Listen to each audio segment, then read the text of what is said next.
Assalamualaikum warahmatullahi wabarakatuh. Kami dari kelompok 16 akan mempresentasikan tugas manajemen sumber daya manusia internasional, yaitu mereview jurnal yang berjudul Analisis Situasional, Kinerja dan Kompetensi Profesi Manajemen Sumber Daya Manusia di Indonesia. Baik, saya akan memperkenalkan kelompok ini. Yang pertama ada saya sendiri, Tasya Tia Pratiwi. Yang kedua ada Ramayanti. Dan yang ketiga ada Lailatul Jannah. Saya akan menjelaskan review jurnal yang berjudul Analisis Situasional, Kinerja dan Kompetensi Profesi Manajemen Sumber Daya Manusia di Indonesia.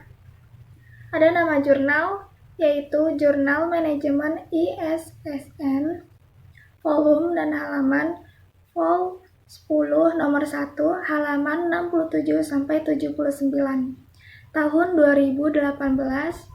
Penulis ada Ari Ekananta, Syamsul Ma'arif, Joko Afandi, dan Anggraini Sukmawati.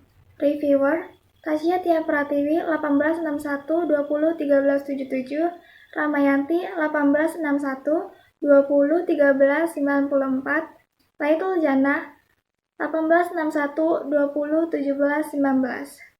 Tanggal review 26 November 2021.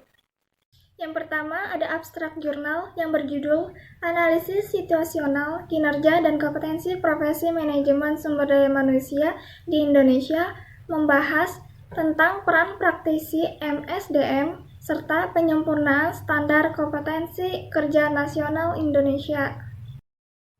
Selanjutnya ada pendahuluan, perkembangan pesat yang terjadi di lingkungan profesi manajemen sumber daya manusia, terutama di lingkup pelatihan dan sertifikasi, manajemen kinerja, manajemen talenta, serta manajemen remunerasi, seakan memiliki satu benang merah, yaitu kontribusi terhadap organisasi. Benang merah tersebut menegaskan kembali pentingnya kontribusi individu, selain kapabilitas maupun kompetensi yang dimilikinya. Manajemen kinerja, organisasi, dan individu juga mengalami evolusi pemikiran yang sangat pesat dengan salah satu perangkatnya yang mendunia, yaitu Balance Scorecard, hasil pengembangan Kaplan dan Norton tahun 1996. Praktisi MSDM dapat memastikan kontribusi strategis mereka dengan cara menyusun sistem pengukuran yang secara nyata menunjukkan dampak MSDM terhadap kinerja organisasi. Misalnya, melalui Human Resource atau HR, scorecard yang menggambarkan arsitektur MSDM suatu organisasi. Baker et al. 2001 juga menyatakan bahwa saat ini para praktisi MSDM semakin tertantang untuk meraih cara pandang yang lebih strategis berkenaan dengan peran mereka dalam organisasi, terutama mengukur kinerja tenaga kerja dan kontribusinya terhadap kinerja perusahaan. Tujuan penelitian. Penulis menjelaskan bahwa tujuan penelitian ini yaitu untuk menganalisis kontribusi dan standar kompetensi praktisi manajemen sumber daya manusia di Indonesia saat ini. Metode penelitian.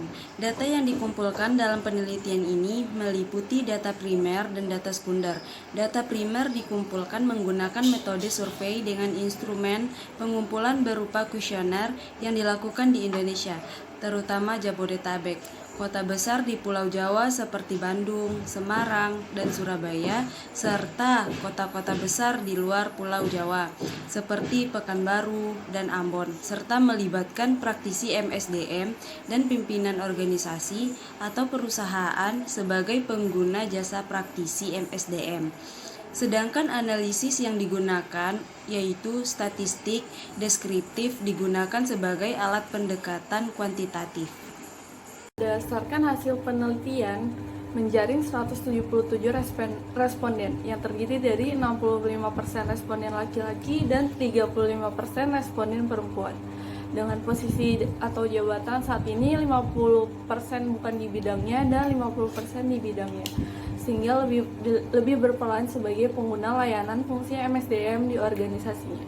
sebaran usia responden terbanyak pada rentang usia 40-44 tahun 18%, diikuti 35-39 tahun sebanyak 16%, 20-24 tahun sebanyak 15%, 50-54 tahun sebanyak 14%, 30-34 tahun sebanyak 13%, dan sisanya rentang usia 25-29 tahun 45-49 tahun maupun lebih dari 54 tahun.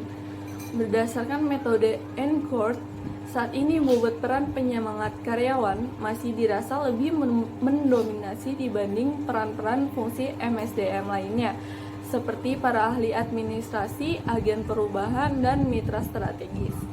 Hasil ini sejalan dengan penelitian Triyonggo yang menyatakan bahwa 35% fungsi MSDM di Indonesia masih didominasi oleh fungsi administratif dan hubungan industrial, walaupun 20% responden menyatakan sudah terlibat dalam pengambilan keputusan yang strategis dan 20% sudah menjadi mitra dari agen perubahan. Kesimpulan yang didapat di situasi saat ini terkait kinerja dan kompetensi profesi MSDM di Indonesia diantaranya yang pertama, sasaran kinerja mutlak diperlukan. Walaupun sejumlah responden menyatakan mereka belum memiliki atau memantaunya secara berkala. Agar efektif, sasaran kinerja harus berdampak penyiapan terhadap talenta, pelatihan, jenjang karir, dan penghasilan. Yang kedua, fungsi MSDM masih dirasa belum memenuhi ekspektasi pengguna layanan terkait kontribusi pada pencapaian sasaran kinerja organisasi. Fungsi MSDM diharapkan dapat menjalankan peran yang lebih strategis di organisasi, yaitu sebagai mitra strategis.